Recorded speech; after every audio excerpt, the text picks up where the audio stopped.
actually shine on. He will shine, but for example, Alchemist, which we have seen him play quite a bit, it's maybe. Everybody expects him to farm, and he will farm. It's an Alchemist thing. Although he did have, I think he had over 1k GPM at some point in the game earlier today against Complexity, which was insane. 1152. 1100. That is extremely high. I think the difference between various mid laners and where it's top 3 and top 10 is just cleaning up their play a little bit. They all can accomplish a lot when they're hot. It's just when they are down, when they're down and out, when their lane suppressed, what can they actually accomplish from there? And I think Sumail is a player who's always able to claw himself back into the game. Whether you set yourself as that third position or the first, the best mid in the world, is really just being able to provide consistent performance, not necessarily the peak of your power in one game. At the same time, Jabs, the mid player that of course Sumail will go up against, has had an amazing time in Southeast Asia making those plays. And not until 5 months ago. 5 months ago, he was a support. Yeah. He just made that transition and somehow made it work for him. And he has been doing amazingly well. If the scenario is proper for him, He has been a little bit shaky maybe this tournament, but it's also a little bit of inexperience coming up from him, I think. Something intriguing has happened here, Fogged. The EG bans are two of the discussions we had about, often highly contested but not often banned. But Magi is taken and Batrider in quick succession by EG. No, we said the Batriders on both of them. Yeah, no, the Ogre we said seems to be given a lot. Yeah, he seems to be given more so than that, but yeah. The Batrider is just the problem with Batrider is that offlaners are in a very hard position right now. There are very few offlaners that can make consistently strong performances, and Batrider is very clearly the front runner, I think, in that regard. So he's always going to be heavily contested, if not banned. I'm really happy with this Faceless opener. EG go for the same thing that they did versus Complexity in their previous 2 games, or in the first 2 games that they played. Faceless go for something that this is their most comfortable thing. The Nyx Assassin, I think a majority of teams were pretty much banning out the Nyx because Ice was having such a great impact. And like you mentioned, playing off the map, this is one that he just was super space making. Warlock is one of their most successful heroes as well. It fits really well versus the Wisp too. So I'm really liking this opener by Faceless. It's already setting up. I think there are 2 prongs to Team Faceless and what their pros are as a team. I think one is that they are a very formidable high ground defending team, and they are also very strong at being able to establish laning presence, right? So I think that Warlock is probably one of the best supports to be able to establish early pressure in the laning phase, and I think that they still have some pretty good high ground as well. And as Fog pointed out, I think Ice has an opportunity here to be able to really shine as Nyx Assassin. Instant reaction though with the Lifestealer, which Lifestealer is pretty decent versus both these. Sure, maybe Warlock it's kind of like a trade, like kind of like back and forth with that one. But Lifestealer versus Nyx, that's kind of like pretty clear. Lifestealer comes out pretty high in advantage versus that hero in all stages. Yeah, it's very important for Ice to be able to get information to his team, not just about being able to find when the Lifestealer is going to be infest ganking, and when he's going to be off map. He's clearly not jungling because I'm inside his jungle. He's inside a hero right now. They're looking for that gank, and also scouting out the Wisp, being able to find that saving hero and be able to take him out of the equation before the team fight actually starts out. So I think there are multiple things that Ice needs to be able to do as this Nyx Assassin. So more pressure on him. We've already kind of given him like win condition. Ice goes off, and now it's like Nyx Assassin. He's got a big checklist to do. So all eyes on him. So Axe and Slard are both removed. That feels like, okay, they do not want to get those beefy initiators coming out from EG, but is there any other left that they would go for that would do the same job? I mean, when it comes to initiators, right, you're usually just looking for a vehicle for a Lifestealer from the offlane. So there is going to be like Sand Kings still out there. If they feel like it's a good clockwork game, which we won't know probably until the 3rd or 4th pick, they could go for that. But I think Slardar is easily the best vehicle for Lifestealer, and Axe I think is in generally just a strong initiator as well to have. AG's they've been liking the Axe a lot more and more, especially with Crit being brought into their roster. They just pick it a lot for Universe, more so than ever. Well, there's Undying. That is one of their highest win rate heroes. I think 93% or something stupid. A little bit skewed, of course, because of the SEA against stuff. Southeast Asian teams, fair enough. But it is, I mean, what you said earlier, it's their comfort zone. It's their comfort, yeah. And I think that is the most important thing for them this game. Even if they don't win, just play their own style and then improve upon that rather than trying to copy other people's styles. So this is I really like it. I think it's a good a step in a good direction. I think that one of the strengths of the reason we talk about Ice is not just him, but also very often his aggression is going to be coupled with XY. I think they make a fantastic off-lane support duo because XY is, I think, one of the better supports to be able to suffocate the lanes. And heroes like Undying are very good at that, particularly against what we're supposed to be seeing here is some sort of dual lane situation with a Wisp, right? Undying is particularly strong against those duos within lane because of the way Decay works, right? Just a nice AoE that saps away the strength of those heroes. It just makes it so they really don't feel comfortable fighting into you and trading regen, which is typically the way you work. Worked for Complexity too before versus the Wisp Lifestealer that EG did too, so that's a little bit of a nice addition to make them want to pick that. But like you mentioned, not really too many offlaners left in the pool. Sanking must be the most obvious one. Pairs well with the Wisp too. Pairs well with the Lifestealer. Great versus Faceless's lineup. But they didn't want to go for Darkseer. What about that Darkseer? Give him some love. Universe Darkseer is amazing. We've seen some amazing combinations coming out from him as well. But the problem is that if you run Darkseer, then you'll probably need to make sure you pick up your mid pretty early because, again, you still want a vehicle. And Darkseer is not a very suitable vehicle, so you'd have to pick up like the early Storm Spirit at 4 position, and then you're susceptible to letting Sumail's hero get countered. I think that's another reason why it's Black on that team. That's an anti-mage player. You don't really want to. It's not the you don't want to play. It's not like you're completely deterred from picking Darkseer versus anti-mage, but it definitely makes it a little bit harder playing that essence. I think Team Faceless absolutely picked this, anticipating because Evil Geniuses have the last pick in the second phase, right? They could grab the Storm Spirit, ban away the anti-mage as a 5th ban, and feel more comfortable with their combination, right? And Team Faceless, I think, in some cases are anticipating that and saying, this is a potential opening. Let's grab the Animage now, who we know is already a fine hero versus Lifestealer, right? He's not a hero that's particularly threatened high mode of mobility, will be able to outfarm the Lifestealer in most cases. So it's already a good carry, and it also makes sure that Storm Spirit is not a 4th pick for EG. Now, which hero is then left open for Jabs? Because we got OD and TA still in the pool. A few of his heroes that are very successful, but they are going to be the ones that have to pick up their mid before EG reveals theirs, so they don't have a lot of extra information to go upon. Which one do you prefer? Looking at you, Fogged. Which did you say? You said the OD and TA. He plays Naga a bit as well, but of course got banned. Marana is another one that that he likes to play anyway. What about Tinker? That is a him? I think that's an EG ban here, just because you don't want to go against a hero because you've got the first 3 are very heavy team fight.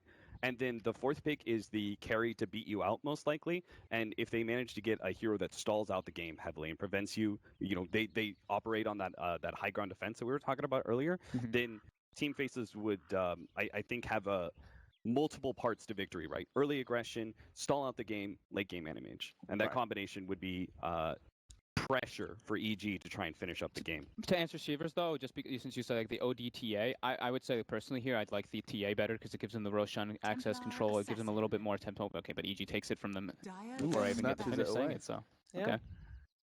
Goodbye TA.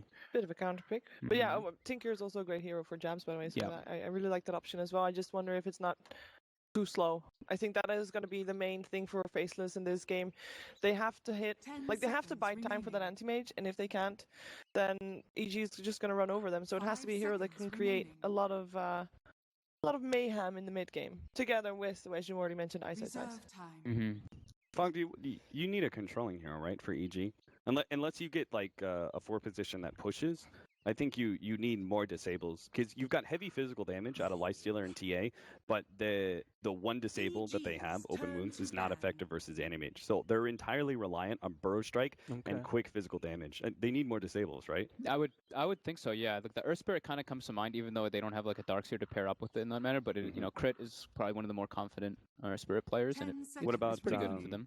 Disruptor? Disruptor could, but that doesn't really shine as like an EG, right? Yeah, it's not like an EG. You're not getting EG vibes from Disruptor. Okay. I like Disruptor though. He is. They could pressure. Sorry. Oh, go ahead. What about? Oh, Disruptor is the one that got banned. Okay, they banned it anyway, Yeah. so all right. Is there a 4 position that they can go more pushing power? So I'm thinking like, can they run a 4 position Jakiro with the Sand King, run an aggro dual lane, pressure the Animage in lane, push down towers early? That's definitely a cool approach. Yeah, it's like we just saw that as well from LGD. It worked out really well for them. Maybe EG takes a page out of their book. It definitely fits. It gives them more type of pressure into that laning phase. The Razor ban, just because it's a horrible matchup for TA in the mid lane, and it's great versus Lifestealer through all the stages of the game. So Makes a lot of sense. Makes a lot of sense for them to get rid of that one. Not really want to put themselves on the back foot in the laning phase. Rubik, Earth Spirit, those are the controlling heroes that we're looking at that are left. Lion. Oh, okay. Well, that was an obvious one. I guess that's a pretty obvious the one. double disable hero. Double disable. Well, I mean, you said Cap. You said you were fishing for disables. You get double. Yeah. And Faceless does have last pick, so they get to choose whatever they want. The Invokers is still in the pool as well. Yeah, that's another one that's good against the TA. 10 seconds. Good at creating some space. It will be Magnus, though. Hello. Okay. Think really of the like wombo this. combo position of potentials. That's I'm amazing. getting really. It seems like you guys are actually feel like really good about Faceless draft here. I mean, if it works, it works amazingly well. Just the question is, can they make it work? I mean, we said 70-30, we're feeling 70-30, but that draft does give us some hope if everything correlates for Faceless. Yeah. Yeah, I think it absolutely does. All right, we'll leave it there. Thank you so much, guys. The draft done, and our casters are perfectly ready. It's going to be LD and Purge to guide you through the action here, as it's time to see if EG can recover after the surprising loss versus Complexity. Always ready. Always ready indeed, Alex. And here we are. Kevin, Magnus, behold the horn. What do you think? Are you feeling it? I mean, it definitely has a lot of great potential. Magnus is going to amplify everything that Black does in terms of farm, so if Faceless can try to keep equal and get into this stagnant mid-game, it's definitely going to give them a lot of advantage. All right, well, let's find out if they're able to stall, let Black get his farm. He had that look of pure excitement, pick me anti-mage, pick me anti-mage. And I know what he was saying because I sat with him at TI3 after his team got eliminated, and every game was the perfect anti-mage game, so. Dude, I sat with him on a Manila Major panel, and he said anti-mage every single draft. I'm pretty sure. I'm pretty sure they just picked the anti-mage to shut him up, if nothing else. It happened eventually, I think, but... He certainly does love the hero. So, obviously, with this pick, you've got Fatal Bonds, RP, a melee DPS in the anti-mage that can do a lot of work. Mm-hmm.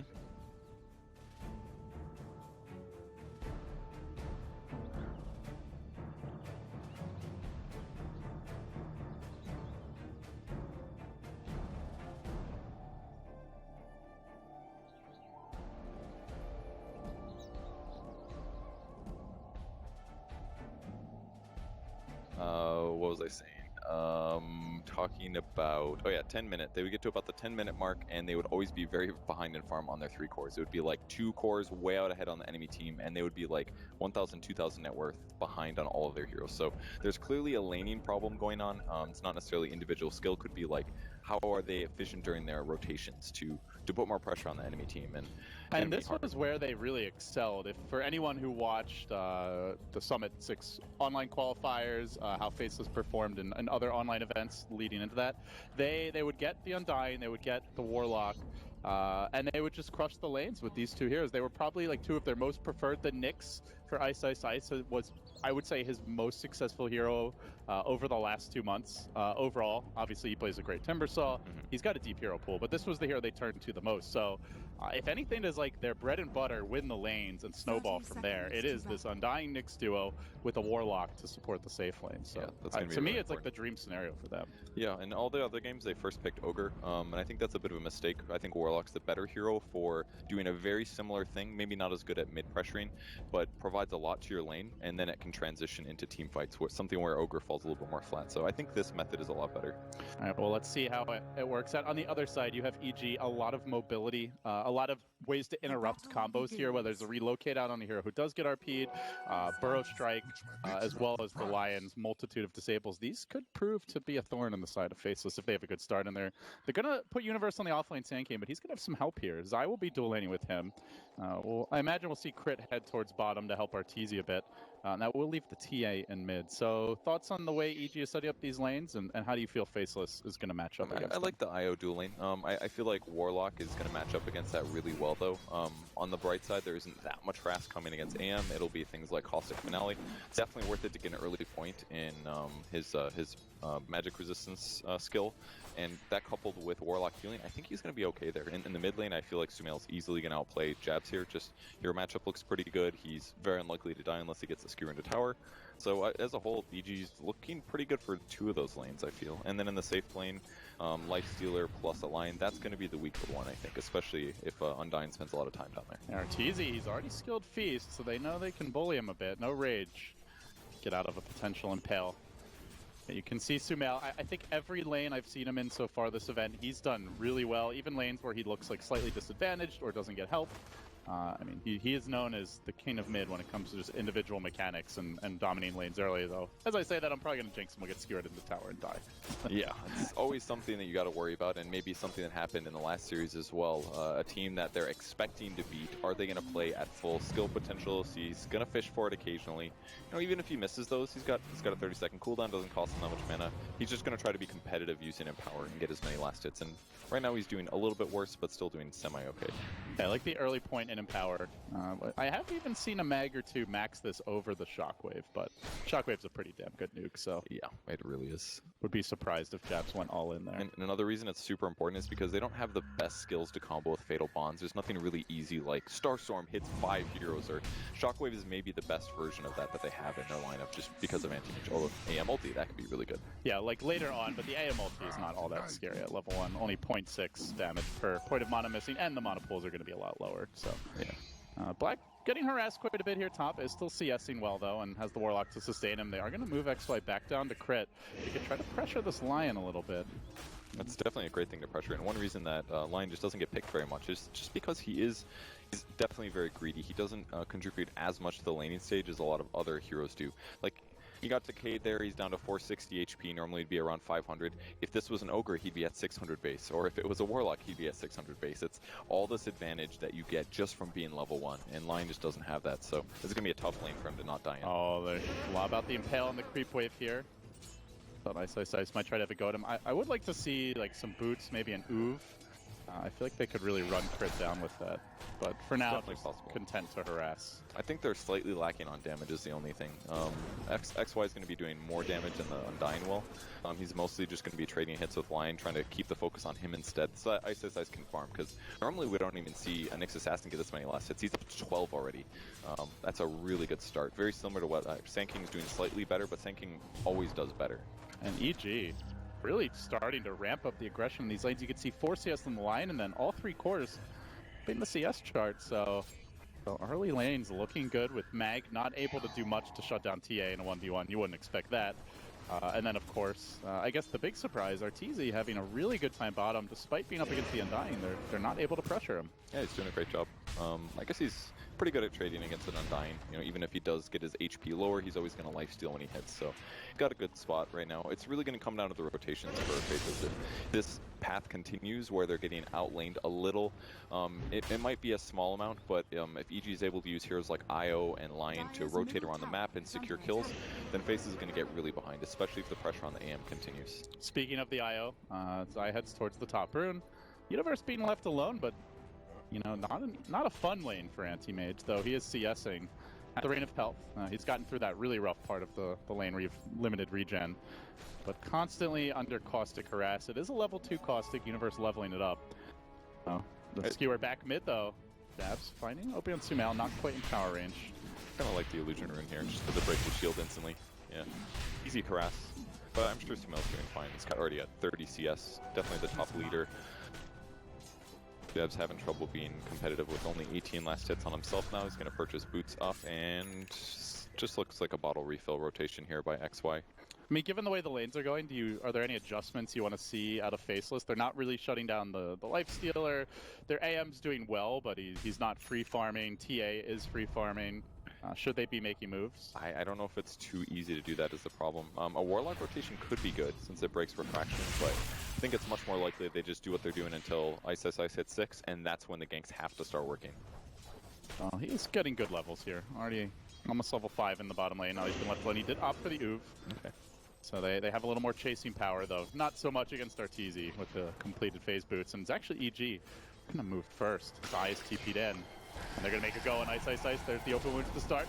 Rage to follow, mauling him, but not dead just yet. Healed up by the Undying. Kept alive, they turned back for the Undying, but he's stolen a lot of strength. Pretty damn tanky. Another decay. Next cheat only on Zai. Not enough. And G will get the first blood. It was really well done by both teams there. That was the right person to stun for Ice because the last next disable was coming from crit. And I think the Undyne played that well also, healing up Ice, but they spread out at the last moment when Undyne got a bit low and he wasn't able to decay multiple heroes. So And that was really good by EG just to oh, speaking of nice spreads, EG just forcing Ice to split the wickets here. He goes for the 2-hero play, gets nothing. They might be able to run him down with tether move speed. Nyx has a lot of regen, but is it going to be enough? 2 more auto attacks. They get the kill. All of that set up by a dodge. Now crit on Zai. They'll spread and split again. Shockwave off the mark. The tether out from Zai. Uses the fog of war in the Roshan pit and gets away. Easy escape. EG supports styling on Faceless. that was so well done by Zai. I didn't even think, I thought he was just giving up. He thought he was going to go for a Roche hit or something, but instead they spread out. They don't get hit by the double AoE, and he gets the tether out last second. Well, that's just a pure outplay, honestly. Yeah, genuinely is. I really felt like Undyne was going to get that one. So early roam from him. He's got 0 last hits. He does have some good lane impact. I think he's been doing a good job, but you know, getting a kill occasionally, especially against those 2 supports, the IO and the Lion, it's quite easy to kill at least one of them as an Undyne, but those guys have just been playing so safe. Already, Sumail starting to farm the Ancients very early to grab the Blightstone. We'll be working towards that Deso eventually. They might even give this lane to a support. We'll have to see, though. For now, mid is shoving in. We'll have to see if he just continues farming Ancients. Looks he will. So he's missing a couple CS in lane, but meanwhile, EG perhaps masking the real move. It's a 3-hero rotation top. Already crit getting active. This reminds me a lot of how MMY used to play Lion, where he would move a lot earlier than expected, known as kind of a weaker laner, but he wouldn't really play in the lane. He would just constantly look to gank, and that's what we're seeing now from crit. And that's why this is so smart, because Black's not going to expect it here. Here's the first time they're going to have a follow-up. There's the Impale, well comboed, the Hex to boot, and Black still unable to blink out, but he will get out in the end. Vanguard first. Yeah. 100%. That guy was like 200% dead if it was for the Vanguard, but he knew what was going to happen. He knows that if he gets killed a little bit too much early, he's going to lose this game because he has to be the one to carry. So with the Vanguard pickup, yeah, slower Battle Fury, but now he's not dead right now, and he's still last hitting. I was like, man, this Aeon is awful tanky. Yeah, me too. I was so surprised. I was so dead, but Epicenter ends, he's still got 30% HP and he gets out. It's a great choice there. Also gives a bit of extra room here to Ice bottom. So the level 6 that you mentioned that he needs to start moving with. Coming soon. Japs did go for the 2nd point in Empower previously, but now is maxing out the Shockwave. No RP yet. I suppose not all that useful until you have a way to set it up. I'm sure he would love it right now. We'll give him a pretty easy kill. Oh, he gets it. He's been saving the point. Yeah, skewer back, grabs crit, and there you go. Lion on the board. Okay. A little tricky play there by Jabs. Really nice that he got an invis. A little unlucky there for crit, but you know, it's only a level 4 support, so I think it's going to give him some gold, but it won't really accelerate Magnus super hard. Yeah, like you said, really good patience to hold that last skill point right as he clips 7. Well, bottom, Arteezy getting active on Ice. Won't be able to kill him. Threatens him, trying to force a TP, perhaps. Yeah, he could have even wanded and gone in with his ult, but that would have been really bad for him since he does want to use that for ganking pretty soon. So it's going to grab this last creep wave, possibly hit 7, and I expect he'll go back to base after if he doesn't die here. Oh, Zai looking for it. Giving him those little balls of light. Not going to continue pursue any further, but constant pressure on the Nyx. Ice. Gonna have to go home now and heal up. See where his first gank comes, and how EG reacts to this is really important. This is maybe one reason why we've seen Sumail just doing Ancients this whole time, up to 84 CS now. If he just farms in places that Faceless isn't really expecting him to be, then his chances of getting ganked there are a little bit lower. He's already level 11 at 9.5 minutes, mind you.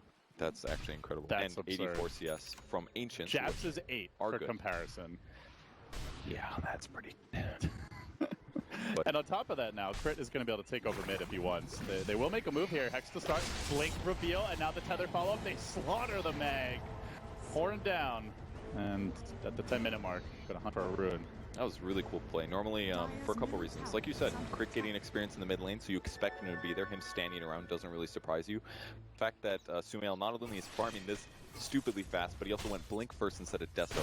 Completely enables that gank, whereas if he goes Deso first, it would have been a lot harder to secure it. So a little bit of a change-up gives him a great kill on the mid-hero. And he's a great vehicle for Lifestealer because he's so far ahead, he can actually like dive bomb in and probably survive Dire with a money scan though, as we'll scout 3 heroes ganking top. Black maybe would have died, but now he should live, though. Gotta stay out of Burrow strike range, because they have the gap closed as Universe threatens to come in. Black immediately backs away. Instead, though, Ice gonna reveal that. They drop Sentry, stays out of Sentry range, pokes his way in. Worming around. EG threatening that DD rune about to expire on Sumail, though. Yeah, Ice is EG so good. will back off. He could definitely do a spike carapace reflect on the TA, and if he does that and stuns afterwards with a rock, they could definitely kill the TA, so Yes. safe that they didn't fight that one. Still no relocate for Zai, so no way to disengage there. So first rotation from Ice doesn't really do that much, but it does protect Black, which is still very important. And that's what Faceless should be doing a lot this game. Make sure that he gets farm, that he doesn't get ganked, that even though he did buy a Vanguard, that he's still going to transition rapidly into a good farming item. I'm going to grab the treads now, I imagine. Yeah, treads complete. And there will be an Impale on the top lane, blinking on the Universe. They're going to engage aggressively onto the Sand King, but he tries to run away. Good timing on the Carapace there. Mana Void committed. He stops to hit creeps, and the burn damage from Nuts will finish him off. That's a good move. The Mana Void looked really bad, but they just needed a bit more damage to actually push him over the edge, so big kill there. They have relocate now, though. Do we see EG try and hold this tower? Well, they can't fight this, surely. I mean, they've still got Golem here. I don't think it'll be safe. And Ice is invis, so if there's a relocate and he gets a double stun off, fight's over. Because they'll have Fatal Bonds and an Infernal Golem on top of that. Good news for EG is Faceless. They don't really push all that fast. Yeah, that's true. So Magnus still working towards his blink. He was so close earlier, too, when he got ganked. I think he had like 1,600 gold. Now he decided, well, whatever. Not going to get the fast blink. Let's buy Arcanes. Yeah, gets the Arcanes, and then I imagine still going to grab the blink. As you can't really count on Nyx to start fights, and Warlock as a support may end up dying before he's able to get in a good position. So overall, Kevin, it's been a bit back and forth, but AM being slowed down in terms of farm. EG support's getting a lot as we see a move on the mid lane. Jab, the blink chase, he has to RP to try and survive this one, bottling up. Big commitment just to live there. Was it worth it? Man, Sumail he just plays mid like it's an art form. The way that he approached that, let the creeps get low. He didn't deny it instantly. He wanted to bait him in, and because that happened, he got like 2 to 3 hits on Magnus he wouldn't have had otherwise, and it allowed him to blink to pursue, force the RP defensively, and he didn't get the kill, but he was very, very close. He did it in a creative way, and now Magnus can't gank. So cool. And now they're going to start making moves. Towards bottom, EG. Creeps arrive, they begin to dive, and they will find the setup here on XY with the Hex initiation, but Crit getting turned on rather rapidly. They try to keep him alive with the overcharge. Rotation coming in though, Crit bit off more than he can chew. He'll go down, now Black turning back for Zai. Does have the Mana Void available, but Black not gonna give chase. I'll let him go. Didn't have a whole lot of mana to blow him up with. That was a really good turn there. They do get a ward down while they attempt that gank at least, so there's some Golem ready. I guess EG might want to force this thing, and Arteezy threatening to run it. It's difficult to go on lifesteal like this if he just presses his rage in time. Could be late. He could land this. They're little mind games here. Okay, not going to get it. Not to mention there's also a relocate save, so that's true. Potentially it could be a completely wasted rock. Definitely not something you want to do. Nuts has been doing a great job of holding it, waiting for the right moment, can't waste it, and with Magnus rotating now, Black's got a free battle. They are going to drop that rock, though. Moving on to Arteezy, he's raged currently on an island as the Bio had run away, but he just pressed the siege creep. Great choice. So he's hidden in here. They can't actually get him out of this unless Arteezy chooses to take control and run away, or it gets killed by creeps. So and unfortunately, it's at the back of the wave, so it's going to take a while.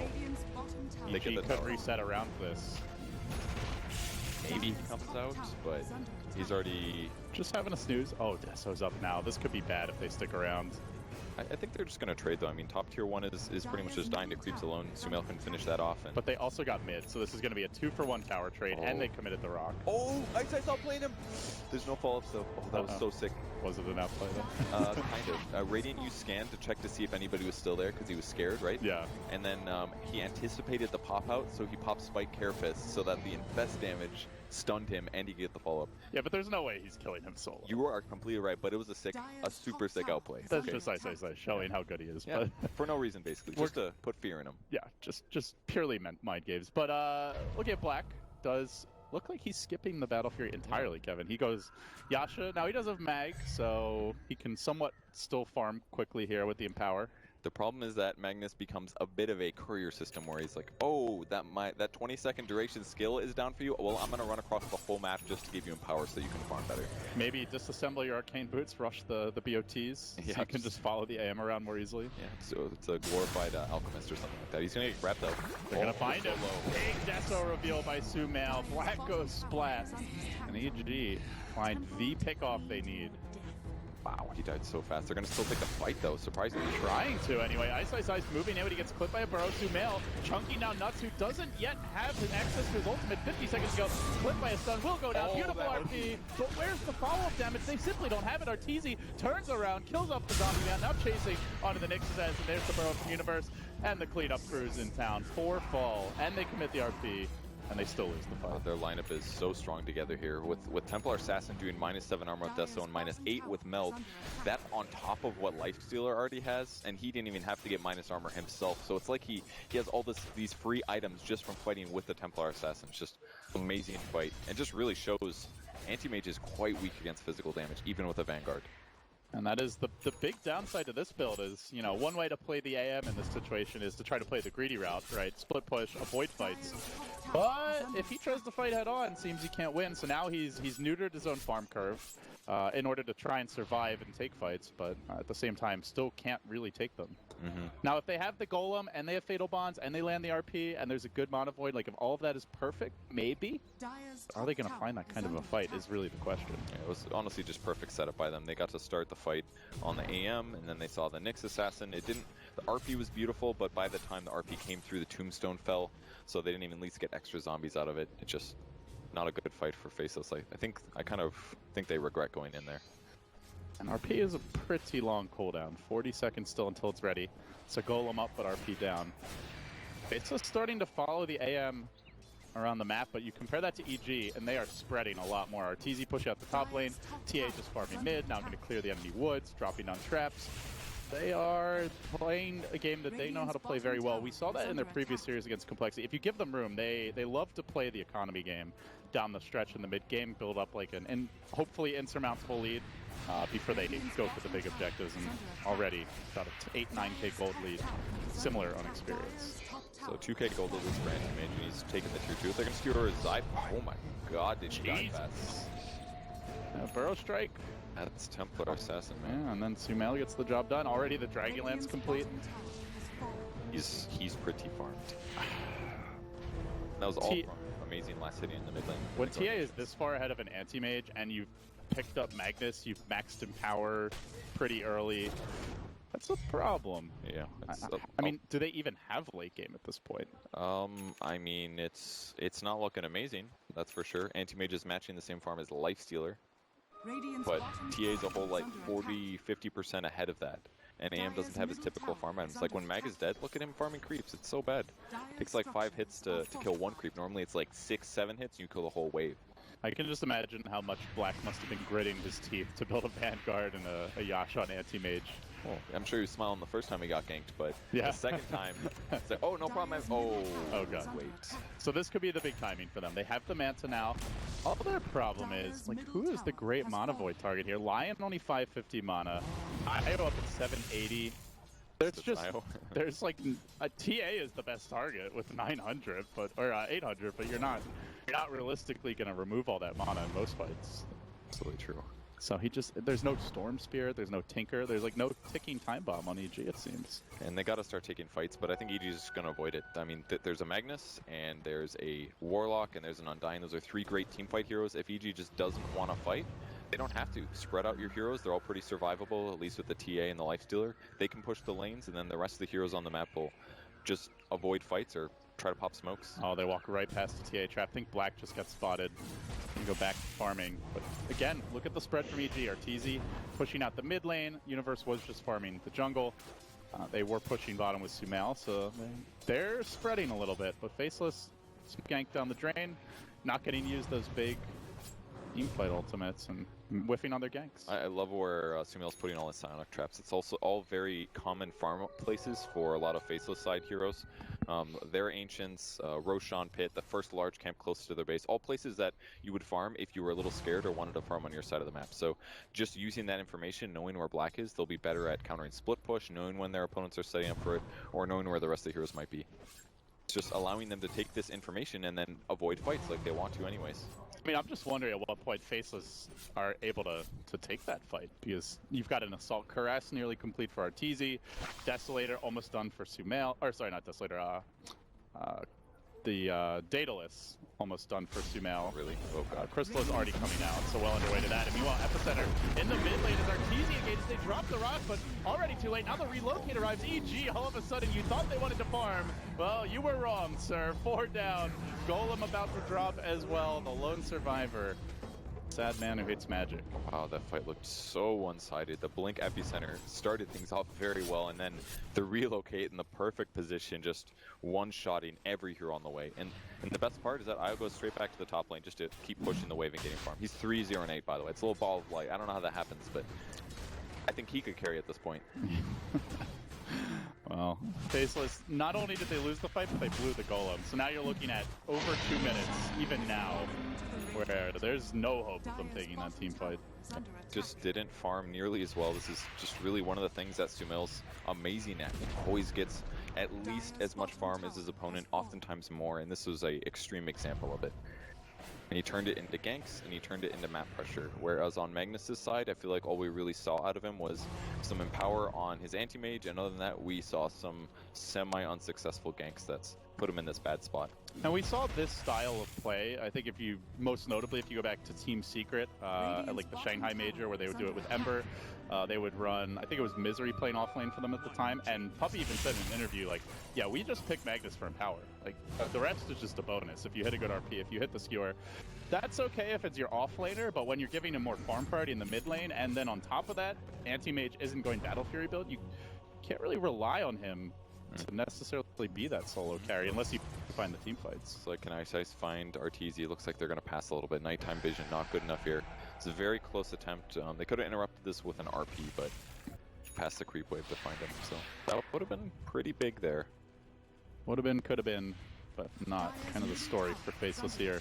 And ETP's in the mid lane now, infested on the Sand King. They're ready to take a fight. They do finally have a blink on the Nyx. Maybe this could be the start of something promising, but that's only if Universe doesn't get the first jump, and he's got the blink. Thirst as well. Ooh, they used Manta mid actually. Trying to stun Sumail, that would have been a big pick, but still has Aegis even if he goes down. They'd have to do that twice. Daedalus complete. Look at these AM illusions. They're 3 shots for him, and that's without the crits. I've never seen them so worthless looking, but do not look strong right now. Yeah, okay. Black lucky for the uphill miss there. I was gonna say, it's like, well, he has evasion already. Well, there used to be a tower here. Blink skewer off the mark. Nice 4-step, but Universe just scooting Templar away. And now back to the melee racks. Where's the team fight? There's the Impale that started off. Ice. He finds 2, but the counter burrow is there.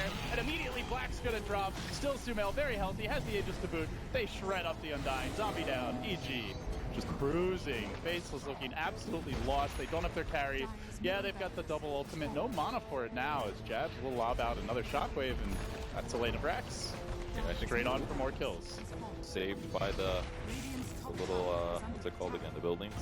The little buildings. The huts. Dudes on it, yeah. Effigies. He tanked an attack there. Did you see that? Saved his life. That's why they're there, guys. That's their secret purpose. Nice frogs and EG fan. They're just so behind you. The only way that initiation worked is if they also RP'd the backline at the same time, because instantly the burst strike came from Sand King to stop the chain damage on Sumail and kept his Aegis alive. I'm still checking these heroes. Like, no one even has 1,000 mana pool, let alone that much missing. The issue is they have to try. That's all they can do.